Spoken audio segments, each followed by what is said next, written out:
sports and different leagues always are better when there's an evil empire. Gotta be. Right? Yeah. Always better as evil empire.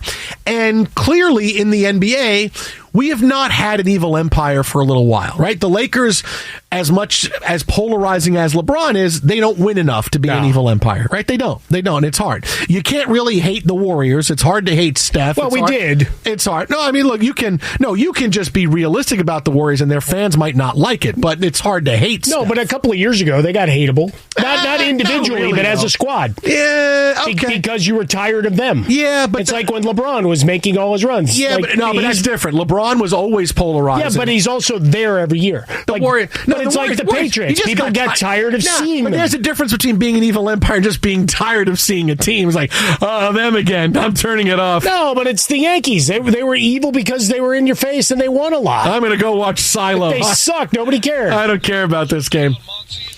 But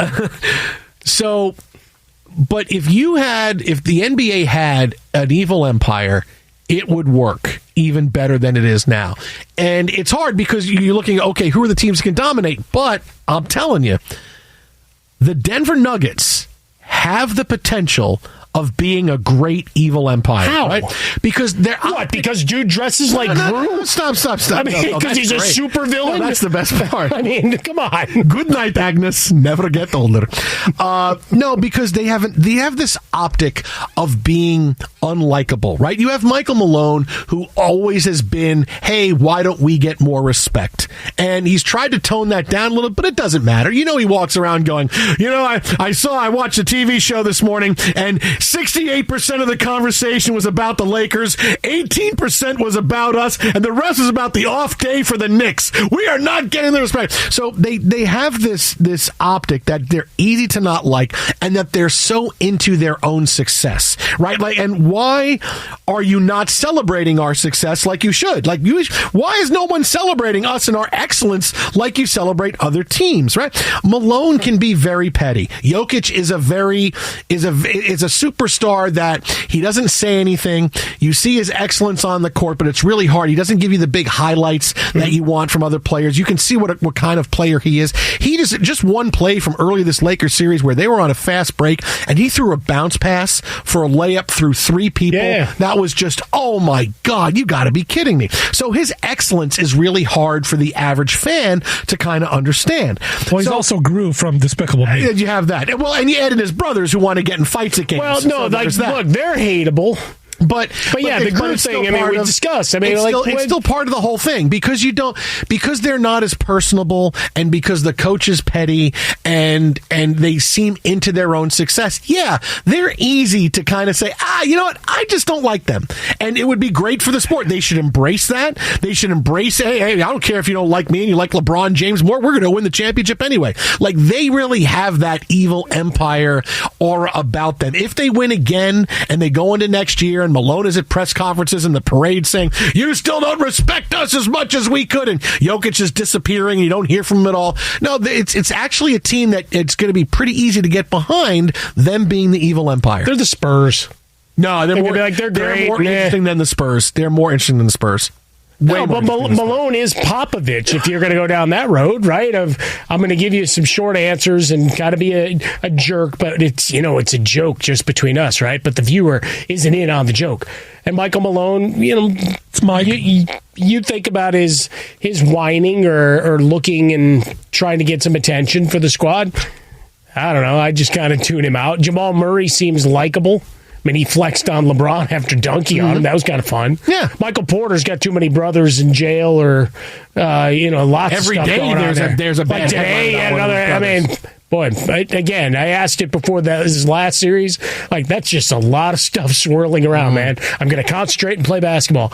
But, he's overcome some stuff. So, there's a good story of, he battled through injuries, and here he is fulfilling some of that promise. No, there's stories. But there's nothing dislikable about him unless you hate people that go to the mountains to ski. Do you hate people that go to the mountains to ski? I don't ski, but I don't hold that. No, who in your neighborhood hurt you that went to the mountains to ski? No, my senior year ski trip was awesome. I didn't ski for 5 minutes, but the ski trip was awesome.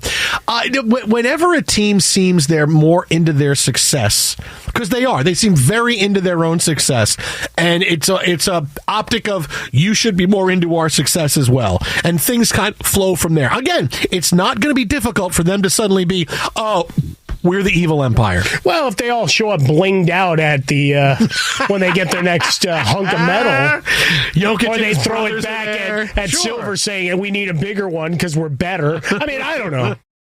According to the NBA's 2-minute report from Game 5 of the game last night between the Knicks and the Sixers, there are many things that could have happened that should have been called that would have eliminated Tyrese Maxey's heroics. First of all, the league said the referee missed an easy travel on Maxey when he traveled for his 4-point play with 25 seconds left to go, where Mitchell Robinson ridiculously fouls him. But I told you that live, right? Yeah, he traveled and it should have been called. So you have that. You also have the fact that in regulation, when the Knicks went in for the game-winning shot, there should have been a half-second left on the clock for them to try an inbounds play, but they went to overtime. Also in overtime, Josh Hart was not out of bounds with 41 seconds left to go. Tried to save the play. Talked about that as well. Right? Yeah. So all of these things should have been called. All of these things may have knocked out the heroics of Tyrese Maxey, and the Knicks might have won the game.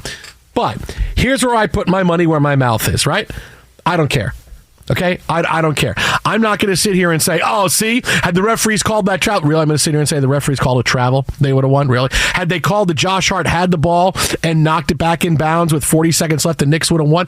The Knicks had so many chances to win this game otherwise. And we didn't even get to last night because there was so much controversy, the fact that with 15 seconds left down 2, Jalen Brunson throws the ball out of bounds. Like, that's why what I focus on, I don't care about this 2-minute report. I'm not the Sixers where I want to go, oh, look, if they had just called a foul when Maxey got the ball, we would have won. We don't want to focus on anything else that we did wrong. It's a one call. The Sixers wanted to moan and complain about that and say, oh, if you throw that one whistle, oh, look at this. And now we can't get people coming to our games and the New York fans are here and they're buying all the tickets. Yeah, okay, you focus on that, right? I see this 2-minute report.